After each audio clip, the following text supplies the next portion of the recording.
So when I was in the 8th grade, Kathy Naughton was my very best friend. Now, though most of my friends for my whole life have been taller than I, what I remember about Kathy Naughton is that she was a lot taller than I was. The other thing I remember about Kathy is she was one of those crazy, screaming kind of Elvis Presley fans. She went to every kind of length to go to a Elvis concert someplace, anytime he was anywhere close to Detroit. She really loved joining the masses of screaming, pushing, shoving, crazy teenagers that actually my personal worst nightmare even then. Kathy was desperate, seriously desperate, just to catch a glimpse of Elvis. And she even told me one time that she was one of those who literally passed out with emotion. Girls used to fall all over the place. It was weird. Enthusiasm for celebrity viewing has not dimmed with the passing of time. During these last few months of our election year, there are people that have taken selfies of them with their favorite candidate and then posted on Facebook. I see it all the time. Certainly there are thousands of people that go to speeches and rallies, political rallies, to hear what the candidate has to say about the issues, but there are a lot of people that go just to get a glimpse, perhaps to shake their hand, to take a picture with them, or to have them kiss one of their babies. Standing next to a candidate, a movie star, or a very famous singer, or any important person, just to be seen with them, somehow, I don't really know how, but somehow that makes us important as well. There's something quite special for us common folk to be seen with, and more importantly, to be seen by someone that we perceive to be super important. Maybe it's an identity thing, a reflection of our need to have our often fragile self-confidence, our fragile self-worth lifted up. Perhaps it is our need to affirm to others and to ourselves that we too are important. So we just heard in our gospel story this morning that Jesus is making his way down to Jerusalem, and he passes through Jericho. By this time, there were a lot of crowds following him. He had become quite well known by a lot of people. So imagine if you were a fan of this particular celebrity and you want to catch a glimpse of him, well, it helps to be tall. But tough luck if you are short, like Zacchaeus. All you can see is the backs of people. I can identify. As Jesus parades through Jericho, and he looks up and he sees this quizzical face peering at him through tree branches, and he blurts out for everyone to hear, the crowds, etc., "Zacchaeus, hurry on down. I must stay at your house today." In my head, and can't you just see Zach shinnying down this tree, getting down on the ground, squaring his shoulders, and walking perhaps like a proud peacock or a bantam rooster with Jesus towards his house. Surely he must have been thinking, Jesus called me. Jesus knew my name. Did everybody catch that? Did all of you, the crowds, did you see that? He knows my name, me. I am somebody. I think of my friend Kathy, and I wonder if it would have been like at a concert with Elvis, if Elvis had left the stage and started climbing up to the nosebleed section of the auditorium and walking over to Kathy, calling her by name, shaking her hand, and asking her for dinner after the concert. Maybe this event was just that surprising. Now, Zacchaeus was a very rich tax collector. He was the chief tax collector. He was a Jewish man by birth, whose name, interestingly, means righteous. And we hear that apparently he has been trying to live up to his name. But by working for the oppressive Roman government, he nevertheless remained essentially a religious outcast, not an accepted member of his tribe, because of his outward complicity in this oppression simply by collecting unjust taxes. So this is a man who is desperately seeking to be made right with God in spite of his occupation. A man desperate enough, I have to think, how desperate must a grown man be to climb a tree like a goofy child, sort of, in front of a whole crowd? He wasn't just curious. He was desperate to see Jesus. Well, after he got down from the tree and they left the crowd, Zach tells Jesus he was not the cheat or the hoarder of wealth that the crowd has made him out to be, that they have presumed that he was. He's not the sinner that he is called by them. He tells Jesus, quote, "I give half of my wealth to the poor, and if I find I have defrauded anyone, I pay back 4 times as much."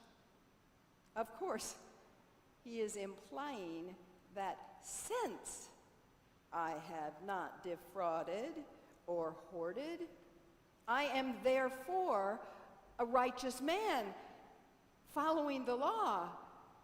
Right? Can't you hear the question in his voice? I am righteous, right, Jesus? Well, try as he might, of course he fell short. He knew it, and the crowd knew it.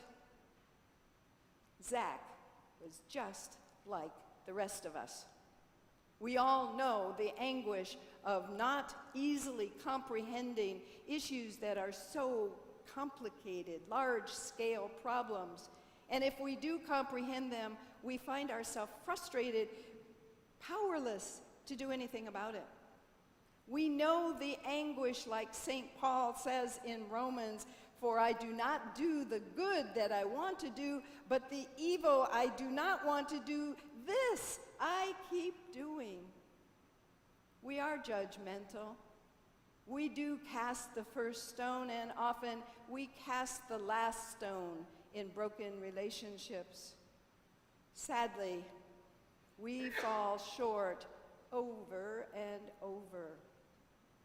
So Jesus calls Zach down from his tree of shame and guilt and says to Zach, "Zach, Zach, Zach, you've got it all wrong. Doing all the right things has not made you right with God. You don't earn your way into God's heart. You're already there. Today, salvation has come to your house."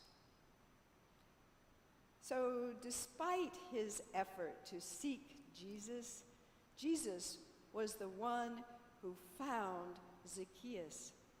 And Jesus, through the Holy Spirit, seeks us out, even as we tenaciously cling to our own personal tree of sin. Jesus calls us to let go, come down, and follow, gifting us with the faith that wraps us in the love of God and the sure knowledge and affirmation that each of us belong to God's tribe. Jesus comes to us in the bread and wine. He forgives us and he loves us and he sends us out strengthened with his affirmation. You are somebody. Jesus knows your name.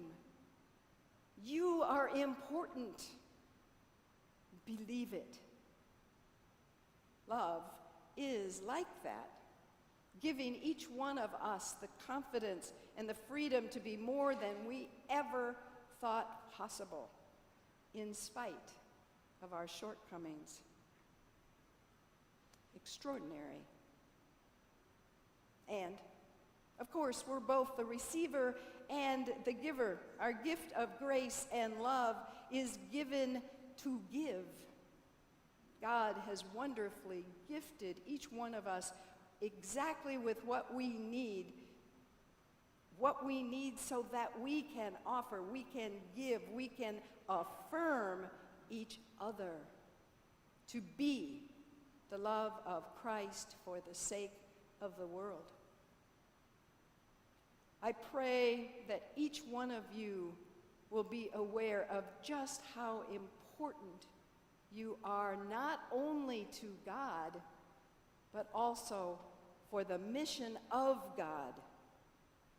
Our gospel today reminds us just how important affirmation of another person is, how it can change a person's day, week, month, life. And it is so easy to do. Smile at a stranger, along with your friends and your acquaintances. Pay a compliment to someone. Say, I like you. And whenever I think of that, I don't know if you all have seen this commercial, but it's like perfect. It's spot on.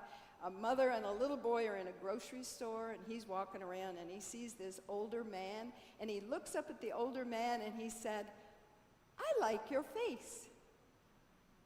I mean, how awesome is that? I mean, it's like perfect. What affirmation. This man had to have been pumped up the rest of his day. Spend some time with somebody that you think might be lonely. More importantly, listen to them. Pray with them and pray for them. Ask about their story. You know, everybody has one. We all do. It's not prying. It's showing that you care about them and their story, about whatever they want to tell you about. Just open the door. We all love to talk about ourselves, don't we? How great it is if somebody asks us, what's your story? Wow, they care. You never know how Jesus is going to use you tomorrow to make a difference in someone's life through something so darn simple. After all, affirmation is love. And we all know offering love changes people. So make a decision today to affirm someone else as often as possible. Add it to your daily to-do list in this coming week as you go through all the other things that you do. See what happens. It could be amazing. Now, I heard a story at Tech Study this last Tuesday, and I have to repeat it to you because it's pretty poignant. So bear with me. I'm going to repeat somebody else's story. There was once a little boy named Hooper in a very small town in the late 1800s in Tennessee. Now, this is a true story in the 1800s. This little boy, Hooper, happened to be the illegitimate son of a young woman. Everyone knew it. Everyone made fun of him and talked behind his back all the time. Basically, he was rejected by his society. As a result, of course, he was a shy and very quiet boy as he was growing up. Of course, in this small town in the 1800s, he went to church every Sunday. But he always sat in the far back pew, very close to the door, because at the end of every worship service, he scurried out that door before the preacher would have to greet him, or he would have to be greeted by the preacher. He knew exactly what this preacher was going to say to him, and he never wanted to give him the chance. Because remember, sin and hell and the devil and all of that seemed to be the modus operandi for church folks at that time in our history. Well, one year, the longtime pastor had died, and the church received a new pastor. Hooper still sat in that back row, as usual. On that first Sunday, when Hooper started to make his getaway, the new pastor, who was a lot younger and a lot faster, grabbed his sleeve of his arm. "Oh no," he says, "I know what he's going to say," so he braced himself for the inevitable. "Young man, I know who you are," the young pastor said. "I know exactly who you are. You are a child of God." By the way, Hooper grew up to be governor of Tennessee. We never know how Jesus will use us to change a life. Offering love changes people.